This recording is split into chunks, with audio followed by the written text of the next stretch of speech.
You should be live now. Welcome, SuccessGrid Nation, to this new episode of the SuccessGrid podcast with your host, Hussein Talib. In this episode, I have with me Paige Arnof-Fenn. She is the founder and CEO of global marketing and digital branding firm Mavens Moguls. Her clients include Microsoft, Virgin, New York Times Company, and Colgate. She is also graduated from Stanford University and Harvard Business School. Paige sits on the several boards, and she is popular speaker and columnist on Entrepreneur and Forbes. Paige, welcome to the SuccessGrid podcast. Thank you so much for having me. It's great to be here. Awesome to have you here. So you are the CEO and founder of Mavens and Moguls. This business or website have been in the online atmosphere for a long time now, 20 years, right? Yes, exactly. I started right after 9/11. It's been a while. Okay, wow. Okay, so tell us the story behind that. Why did you and how did you start it? So I always joke that I'm like the accidental entrepreneur. I did not really think I was ever going to start a company. When I was a student, I wanted to work in big businesses and one day be the CEO of like a Fortune 500 company. My father and both my grandfathers ran businesses. So I grew up in a family that was very pro-business. I went to business school and I looked at leaders like Meg Whitman and Ursula Burns, Jack Welch. I wanted to be a Fortune 500 CEO. And when I started my career after business school, I worked at Procter & Gamble, which is a very big company. They make consumer products all over the world. I worked at Coca-Cola. So I had very big company experience, and that was the path I thought I would be on. But then in the 1990s, when the internet started to get very popular, I joke that I got bitten by the dot-com bug, and I decided I had to leave my big corporate cushy job at Coke, and I joined my first startup out in Los Angeles, and it was in the music and entertainment space. And it was really fun. We raised, I don't know, 30 or $40 million. It was like Internet 1.0. And it was 1997 when I joined, and we went public in 1999. And then we were sold to Yahoo, and that was really fun. And then my husband got a job in Boston, and we moved to the East Coast here in the US. And I joined another startup as the head of marketing. And then we got bought by Bertelsmann, the largest privately held media company in the world. And then I did another startup as the head of marketing. And then we also went public and got bought by a big public company.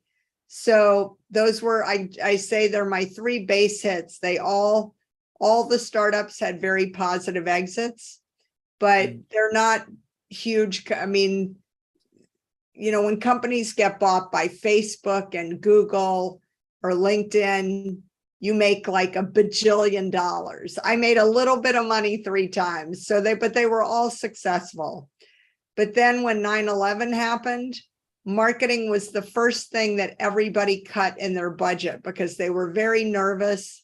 The stock market dropped and people were very uncertain about the economy. So everybody canceled their marketing. So I had these 3 successes, but there was really no marketing job right at that point in the economy to go start a new job. So I was going to take off some time and relax. But because I had done a good job at the 3 startup companies, all of them were venture-backed startups, private equity. A lot of the investors reached out to me and said, after 9/11, we have all these marketing problems, but we don't have a marketing department. We fired everybody. You know, now we need some more help. Can you help me? And I thought about it and I knew what to do, but I was never a consultant. I never worked on the agency side. I was always the client. So I felt like I wasn't sure I wanted to help them on a consulting basis. But my husband said, Paige, you're being ridiculous. You know how to do the job. It's a red flashing sign. You have to go help them. So I started calling all the people that I used to work with in my jobs, in my corporate jobs, in my early startups. Everybody had been laid off because all the marketing jobs dried up. But everybody I called was available. They said, well, I'd love to work with you. I can help you. I'll do the market research. I'll do the website. I'll do the logo. So I had people, I had projects, and I just put them together. And I jokingly called the women the marketing mavens and the guys the marketing moguls. And I just made up the name and I liked it. And we did some market research and people liked the name. I tested maybe 100 names and this was very popular. And we started with a few clients, and every one of those early clients led to more projects. But I never expected I would still be doing this 20 plus years later. I never wrote a business plan. I built the website with a college friend of mine. She wanted to learn how to do programming, and I wrote all the copy. And that website lasted for like 5 years. And as we were saying before we started the podcast, I joke I'm like the cobbler's kid. It's, we've changed the website a little bit over the years, but it's not a very fancy website, but we've been busy, so I don't have time. Yeah, no. It's great to have a simple website. Me personally, I don't like the website. You have an old website, you have a huge authority for the domain, for example. But me personally, like my own website, I don't like to have, let's say, advertisement and these kind of things. It's like I totally agree. Yeah. So let's talk about personal branding, because now, like you built this website 20 years ago, now marketing on social media is a huge part of business and online presence, right? So what is personal branding mean to you personally? So, as I said, I started my career working for very big brands. So I think it's really important to have a brand. And especially now where everything is hybrid and virtual and online, I think we've learned a big lesson in the last almost 3 years with COVID, that today you don't exist unless you have an online presence. Before people agree to have a meeting with you or a Zoom or a phone call, the first thing they do is they look you up online. They will Google you and say, who is this person? They go to LinkedIn. Do we know anybody in common? So if you don't brand yourself, other people will define who you are. So it's really important that people understand that their online presence in this digital world is incredibly important. And what you stand for, how you look on social media, is it consistent? If you try to be one type of person on Facebook and another kind of person on Instagram and a different personality on LinkedIn, it's very confusing. And I don't think people trust you because they don't know when they talk to you. Are you going to be funny or serious or professional or snarky? Like you have to have a consistent online presence. Otherwise, it's hard to build a trusted relationship in this hybrid and virtual world. So for me, branding is really important. We spend a lot of time with our clients, consumer products, professional service brands, technology brands, nonprofits, really trying to make sure that they have a very well-defined brand, that it's consistent online and offline, that it stands for something very tangible, and that you really want to own real estate in your customer's brain, so that when they have a problem that your product or your service can help them solve, that they think of you first.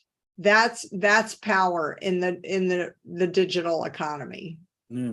Like you mentioned, an important point you mentioned there, that the consistency of being, let's say, not different person everywhere in Instagram, different than in LinkedIn and Facebook.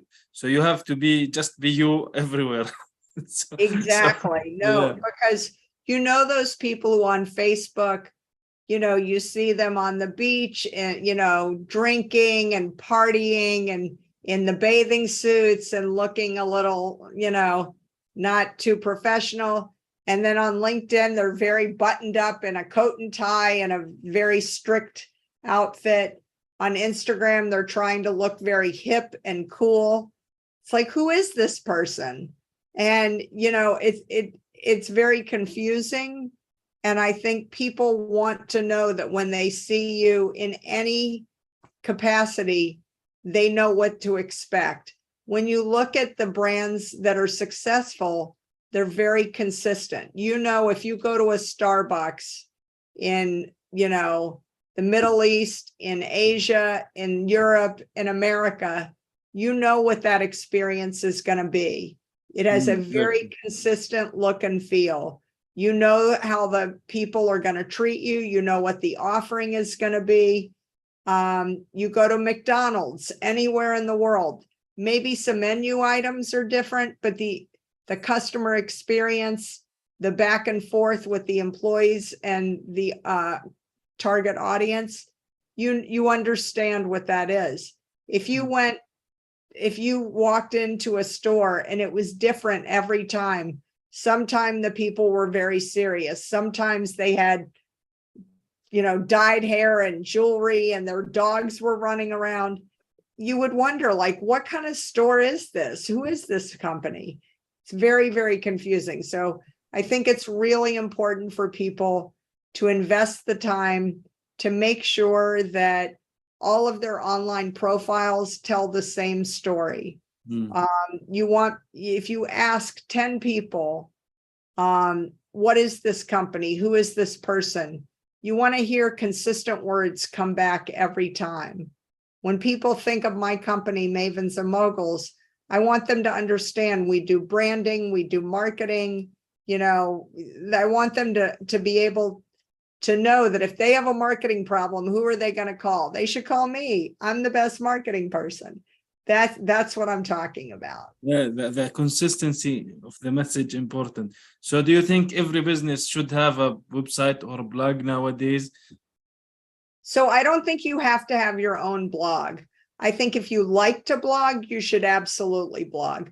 But for me, I think it's too big of a responsibility. So I don't have a blog, but what I do is I contribute to blogs that are very popular, that are in my category. So I like to consistently comment and chime in and make very smart comments and be very generous so that I give good information. I'll send important links. I'll follow up so that people know when they see a post from me, it should be a really good post. It's relevant, it's timely, it has good information, and you put your signature. They know who it's from. So if they like what they see and every week they notice something really good coming from Paige at Mavens and Moguls, then they go to my website, and I have lots of content on my website, but I don't keep a blog because if you're going to blog, you have to do it regularly. You have to feed the beast constantly with new content. And I think what people don't realize is people that start blogs, they get very excited. In the first week, they blog 3 or 4 times, they have new postings. And then 2 weeks later, they're busy and they do 1 posting. And then the next week they forget because they were out of town. And then the next week, they just did something silly, but not too serious. If you do that and then you skip for 3 weeks and then you come back and you just do something that's completely different than what you did before, again, it's a very inconsistent message. And I'm afraid that you're diluting your brand, because you want to have, if you're going to send out a newsletter, if you're going to blog, you need to do it on a schedule and just be very consistent and thoughtful and have a calendar. Say, we're going to talk about this, we're going to talk about that. And if people comment, you have to constantly engage with them. You need to respond in a timely manner. And if you can't do that, then you need to set up a different system that works for you. A lot of my clients say, do I need to be on Twitter? Do I need to have accounts on Pinterest or Instagram or Facebook? I always tell people, do what's authentic to you. If you like to tweet, then tweet. If you like to blog, then blog. But if you don't, pick one platform that you really like, that resonates with you, that's authentic to you, and stick with that. And just do it consistently and be very thoughtful and relevant and timely. So for me personally, the only social media I really insist on for me and my business is LinkedIn, because it's a professional website. I can share content, and it's a very good platform for me. I'm not on Facebook. I'm not on Instagram. I'm not on Twitter, because for me, it's a distraction. And I think you don't want to spread yourself too thin. And so I think you have to pick the things that play to your personal strengths. Of course, that's a great advice, actually.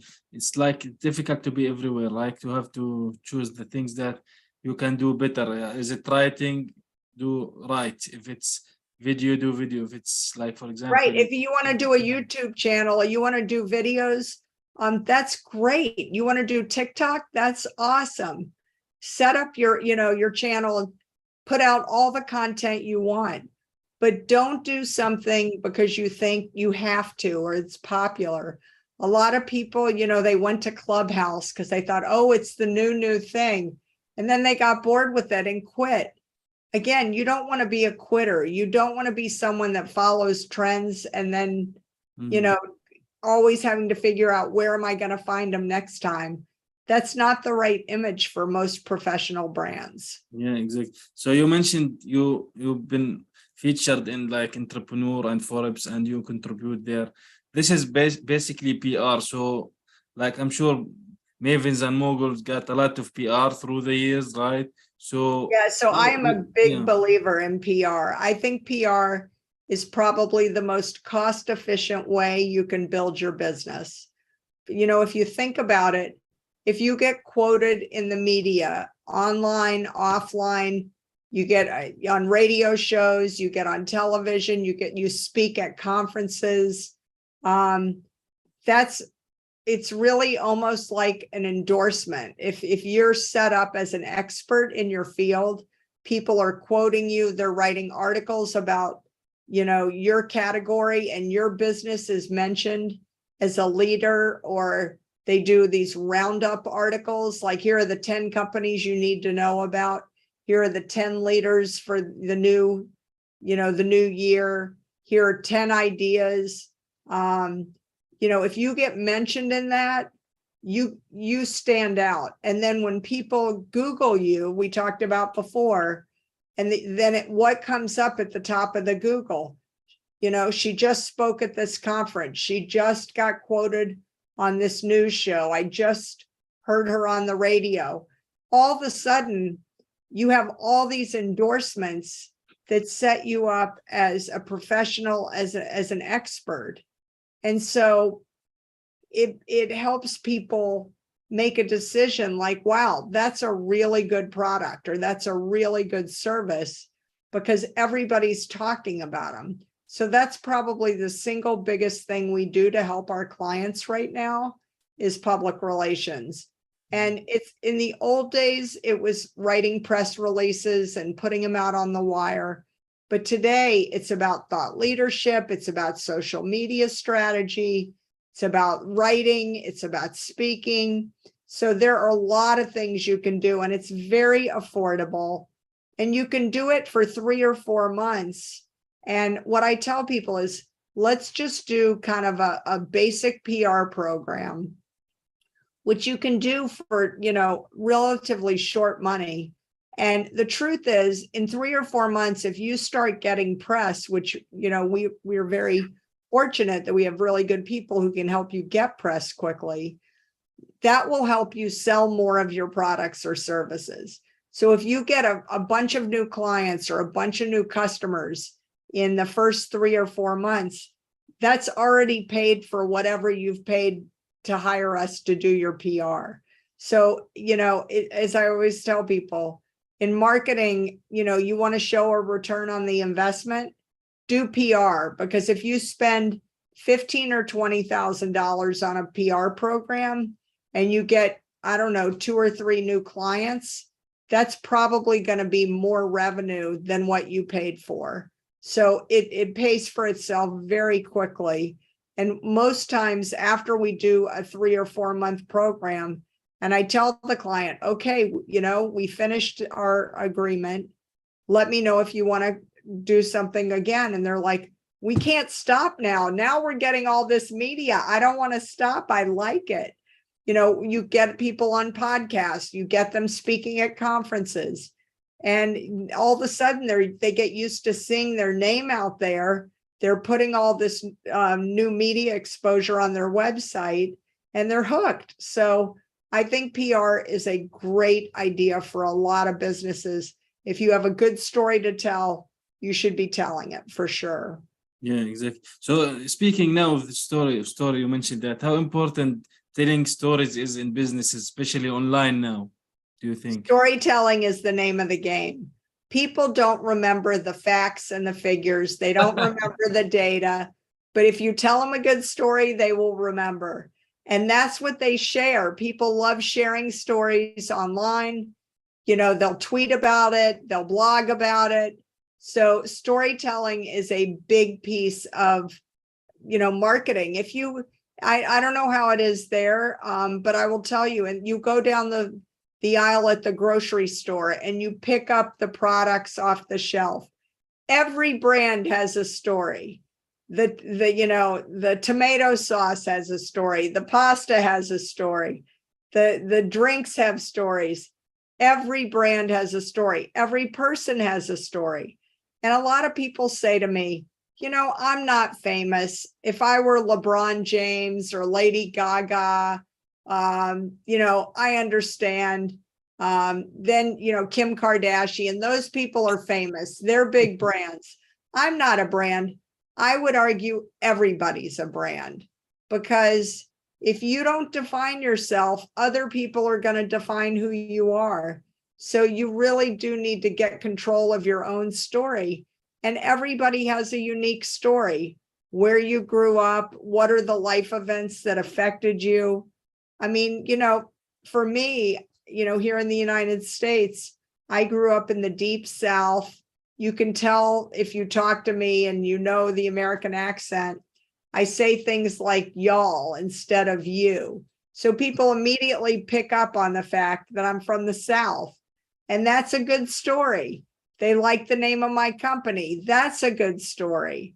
Where you go to school, where you live, all of those things make you unique and special and memorable. So you want to be a brand that stands out, that has a great story. So you have to find the stories that make you unique and memorable.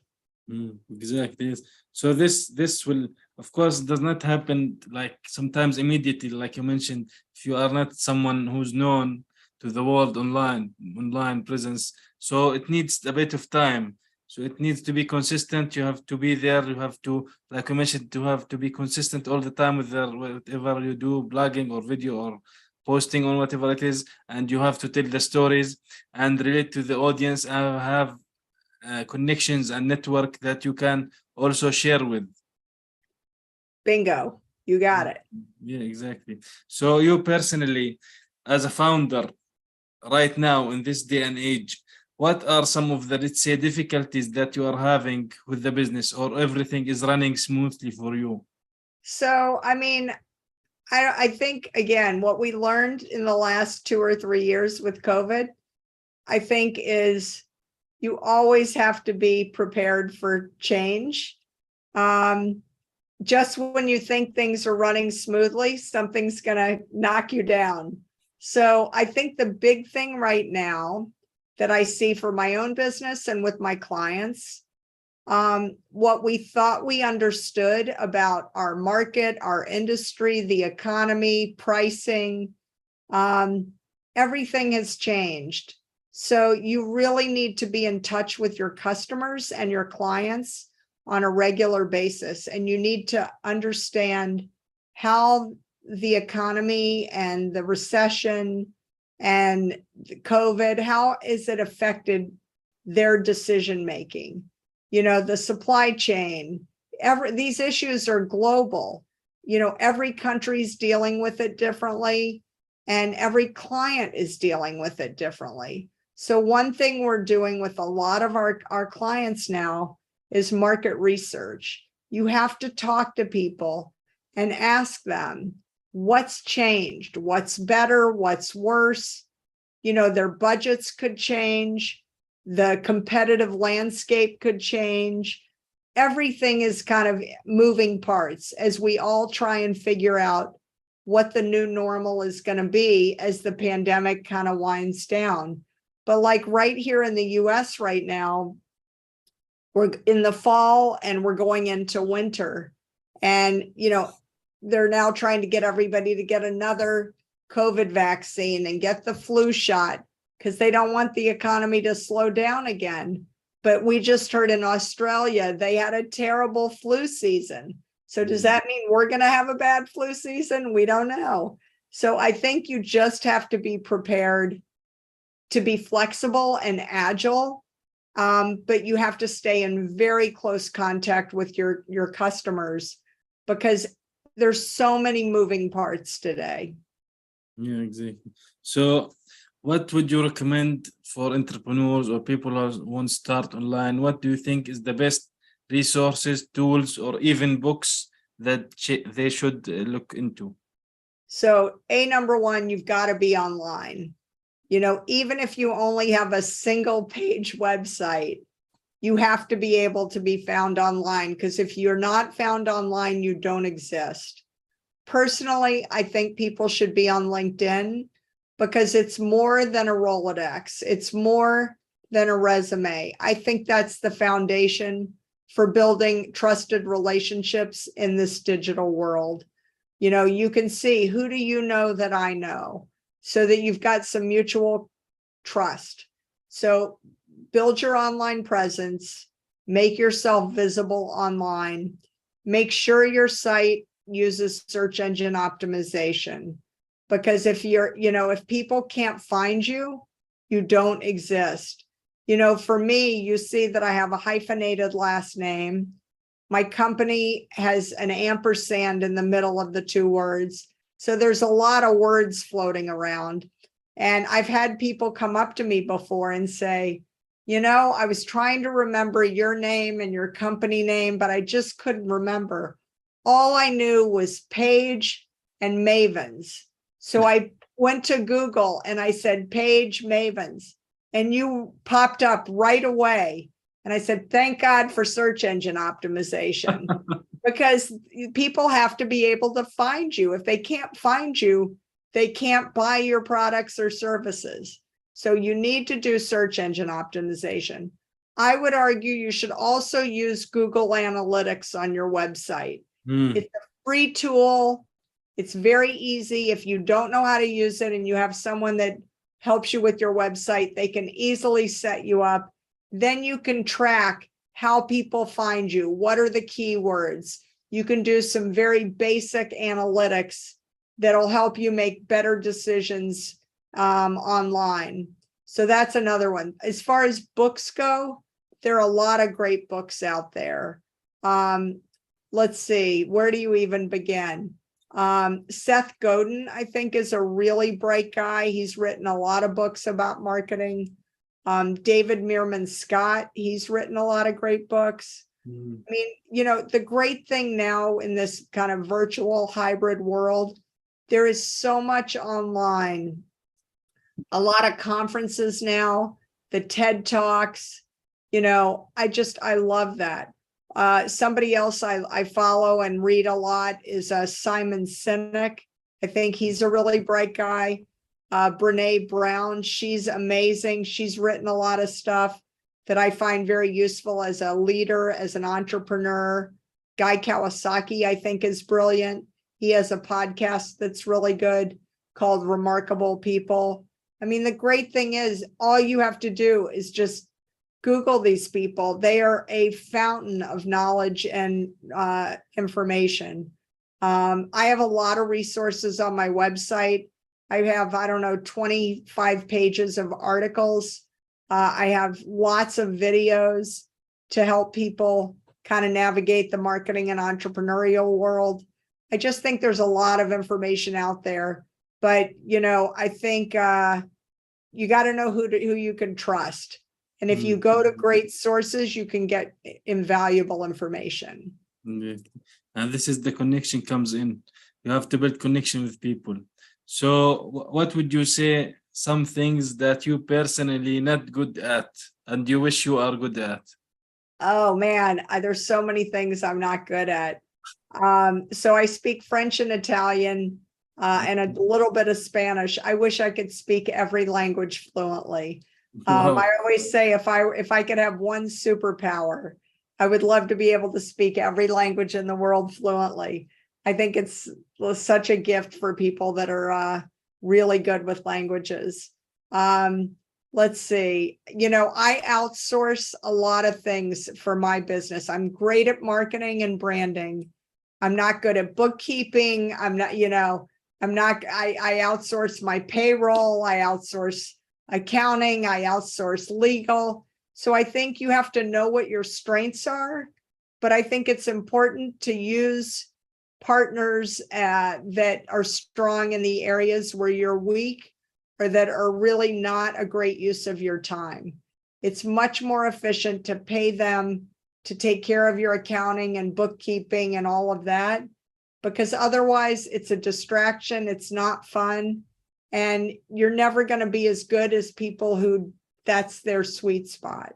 So I'm a big believer in outsourcing anything that's not a core competency and do the things you love doing because you'll be better than anybody else.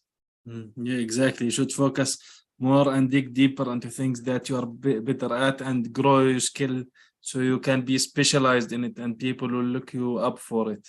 Exactly. That's great that you came up with the Google search with your first name and your first company name. So that's amazing, right? So Paige, where can people get in touch with you to learn more about you and if they need help with their marketing? So there are two good places to find me. One is my website, mavensandmoguls.com. It's mavensandmoguls.com. And the other place is LinkedIn. So even though my last name is hyphenated, it all goes together. Paige Arnof-Fenn, PAIGE ARNOFFENN. Or just go to Google and Google Paige and Mavens and you'll find me. Awesome. Well, thank you, Paige, for being here today on this delightful episode of the Successful Grid podcast. Thank you so much for having me. It's been really fun.